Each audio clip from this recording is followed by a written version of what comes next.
नमस्कार। मैं doctor Sanjeev Kumar, department of teacher education, हमारी Mayawati girls PG college Noida, आप सभी का स्वागत करता हूं।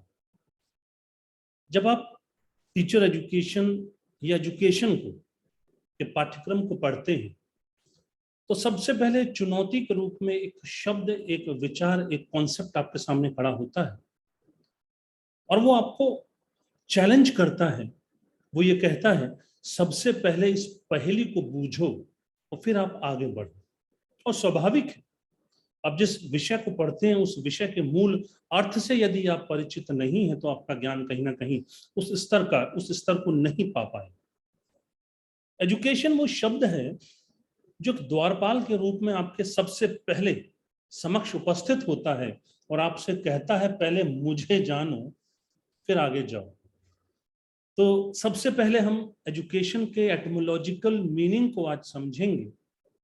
एटिमोलॉजी बेसिकली वो विज्ञान है, वो साइंस है जो कि किसी शब्द की मूल या मौलिक अवधारणा से हमें परिचित कराती है, हमें अवगत कराती है, the true sense of the word. तो एजुकेशन को लेकर, इंग्लिश का जो शब्द है एजुकेशन को लेकर, basically there are 3 schools of thought जो कि अपने अपने मत से इस बात की व्याख्या करने का प्रयास करते हैं कि एजुकेशन है क्या इन एटिमोलॉजिकल पर्सपेक्टिव, या जिसको हम इंग्लिश में डेरिवेटिव मीनिंग ऑफ एजुकेशन के नाम से भी पढ़ते और पढ़ाते हैं। कुछ उदाहरण देकर मैं सरल से आपको इस बात को समझाने का प्रयास करता हूं। मान लीजिए 3 दुकानदार हैं, हम एक हाट में गए, एक मेले में गए और 3 दुकानदार एक सामान रखे बैठे हैं जो कि देखने में लगभग एक जैसा है। तो हम तीनों से पूछते हैं, साहब आपका सामान क्यों दूसरे से अलग है और अपने सामान की हमें विशेषता बताओ। तो पहला व्यक्ति बताता है मेरे सामान की ये विशेषता है, दूसरा बताता है मेरे सामान की ये विशेषता है और तीसरा बताता है मेरे सामान की ये विशेषता है। वैसे ही जो एजुकेशन शब्द है इसको लेकर there are basically 3 school of thoughts जो कि कहते हैं कि जो एजुकेशन शब्द है वो इस प्रोसेस से डेवलप हुआ है। जो पहला स्कूल ऑफ थॉट है उसका तर्क ये है कि जो एजुकेशन वर्ड है वो लैटिन वर्ड एजुकेयर से बना है, EDUCARE। उनका कहना यह है और वो ये मानते हैं जो एजुकेयर शब्द है 2 लैटिन वर्ड का योग है, E प्लस ड्यूकेयर, और जहां E रिप्रेजेंट करता है आपकी इनेट पावर्स को, आपकी इनेट एबिलिटीज को, आपके इनेट पोटेंशियल्स को, जो आपकी जन्मजात शक्तियां हैं, जो आपकी बेसिक इंस्टिंक्ट्स हैं, जो इनर फोर्सेस हैं, जो बायोलॉजिकली आपने एक्वायर्ड की। वो कहते हैं इन आपकी पावर्स को जो कि जन्मजात हैं, इनको नॉरिश करने का काम करती है शिक्षा, इनको रेज करने का काम करती है, इनको विकसित करने का काम करती है। It's a process which moulds your innate powers. ये वो शक्ति है, ये वो प्रक्रिया है जो कि पोषित करती है, विकसित करती है आपकी जन्मजात क्षमताओं को। ये वो चिंतन की विचारधारा है जो ये मान के चलती है कि शिक्षक की भूमिका मात्र एक माली के समान है और छात्र एक उस पौधे के समान है जो स्वाभाविकता में सारे गुण उस बीज स्वरूप में खुद में समाहित किए हुए है। शिक्षक को उस बीज में कुछ नया रोपित नहीं करना है, शिक्षक को उस बीज को एक सही वातावरण देना है। वो स्वतः ही उसमें स्वाभाविक गुण है। डॉक्टर पेस्टोलॉजी को हम कोट करते हैं, बड़ी अच्छी परिभाषा उनकी है कि education is a natural, harmonious and a progressive development of men's innate powers. वो उसकी जन्मजात शक्तियों का स्वाभाविक, सामंजस्यपूर्ण और प्रगतिशील विकास की प्रक्रिया है शिक्षा। दूसरे स्कूल ऑफ थॉट के हम समक्ष जाते हैं, हम उनसे कहते हैं साहब आप बताइए आपके हिसाब से एजुकेशन क्या है। तो वो कहते हैं साहब एजुकेशन लैटिन भाषा के शब्द एजुसियर से बना है, EDUCERE। वो कहते हैं एजुसियर 2 शब्दों का योग है, E प्लस ड्यूसियर। E अगेन उनका कहना भी यही है कि रिप्रेजेंट करता है आपके उन आंतरिक शक्तियों को, आपके आंतरिक सामर्थ्य को, आपके स्वाभाविक गुणों को जो जन्मजात हैं, इनेट पावर्स जो आपकी, और उनको खोजने की जिम्मेदारी शिक्षक की है। He has the responsibility to lead out those innate powers in a positive way. Teacher की जिम्मेदारी है वो उन क्षमताओं को, उन पोटेंशियल्स को खोजे, लोकेट करे एंड उन्हें डेवलप करे as per the social norms, जो समाज सम्मत, जो समाज द्वारा अनुमोदित व्यवहार मानदंड हैं, वो उनके अनुकूल उसके व्यवहार को दिशा निर्देशित करे। हम तीसरे व्यक्ति के समक्ष गए जो थर्ड स्कूल ऑफ थॉट है, और हमने उससे पूछा कि साहब आपके हिसाब से एजुकेशन क्या है। जो थर्ड स्कूल ऑफ थॉट है वो ये कह के चलता है कि जो एजुकेशन वर्ड है बेसिकली ये लैटिन वर्ड एजुकेटम से बना है।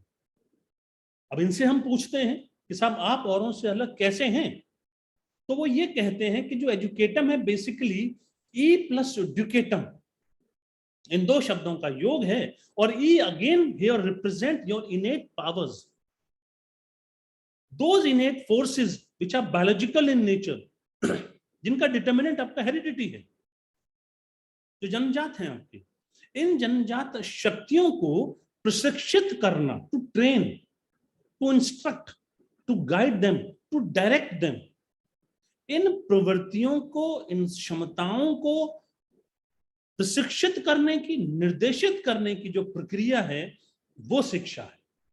कहीं ना कहीं इस विचारधारा का जो प्रबल समर्थन है वो ये मान के चलते हैं कि शिक्षक की जिम्मेदारी, teacher has to just open the tap, उसको नल की खाली टैब को खोलना है, अपने आप जल का संचारण, ऊर्जा उस बालक में स्वतः ही है।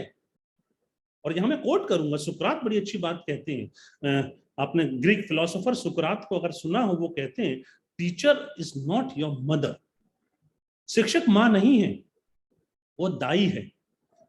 वो उस थॉट को कंसीव नहीं करती है, वो उस विचार को पोषित करती है। कंसीव तो बच्चे को खुद उसे करना है। इतनी बड़ी बात कहती है, वो ये नहीं कहती शिक्षक मां नहीं है, वो विचारों को जन्म देने का काम नहीं करती। जन्मजात उन विशेष योग्यताओं को लेकर बालक पैदा होता है, बालक पूर्ण है। और यदि मैं दर्शन शास्त्र को इस बात के समर्थन के लिए एक गवाह के रूप में, एक साक्ष्य के रूप में अगर प्रदर्शित करूं, तो दर्शन भी कहता है जो जीवात्मा है वो परमात्मा का अंश है। और यदि जीवात्मा परमात्मा का अंश है तो भाई परमात्मा पूर्ण है, तो पूर्ण का अंश अपूर्ण कैसे हो सकता है। इस बात का समर्थन डॉक्टर एडिसन की परिभाषा आप पढ़ लें, डॉक्टर फ्रॉबेल को पढ़ लें, जो मैंने कोट की थी अभी पेस्टोलॉजी की, कि education is a natural harmonious and progressive development of men's innate powers. सब तीनों मत एक ही बात कह रहे हैं, मात्र शब्दों का फेर है। पहला मत कह रहा है कि जो शिक्षा है वो प्रक्रिया है जो कि बालक की जन्मजात शक्तियों को, उस जन्मजात जो उसके पोटेंशियल्स हैं, जो उसके इनेट पावर्स हैं, उनको पोषित करती है, उनको विकसित करती है। दूसरा मत ये कहता है कि शिक्षा वो प्रक्रिया है जो कि उन शक्तियों को अग्रसारित करती है। और तीसरा मत जो कहता है, उनका समर्थन इस बात को है, इस सोच को है, इस दर्शन को है, इस मत को है, इस फलसफे को है, इस दृष्टिकोण को है कि शिक्षा वो प्रक्रिया है जो कि जन्मजात शक्तियों को प्रशिक्षित करती है, निर्देशित करती है, ताकि बालक का जो व्यवहार है वो समाज द्वारा जो स्थापित व्यवहार मानदंड हैं उनके अनुकूल हो सके। उस बात का विरोध करती है कि शिक्षक कोई मूर्तिकार नहीं है, teacher is not a sculptor, जो कि एक पैसिव स्टूडेंट को ठोक ठोक के छेनी हथौड़े से अपने रूप में उसको आकार देती है। वो कहते हैं बीज में वृक्ष स्वतः ही समाहित है, आपको उस वृक्ष को बनने का अवसर देना है। तो कुछ लोग इस बात का भी विरोध करते हैं, साहब कहते हैं साहब यदि बीज में ही सब कुछ समाहित है तो वातावरण की फिर जरूरत ही क्या है। जी नहीं, एक कॉमन जो इंटरनल फैक्टर है वो बच्चे का माइंड है, पर जो एक्सटर्नल फैक्टर है वो नॉलेज, वो डेटा, वो इंफॉर्मेशन, वो आइडियाज, वो थॉट्स जो टीचर उसे देगा,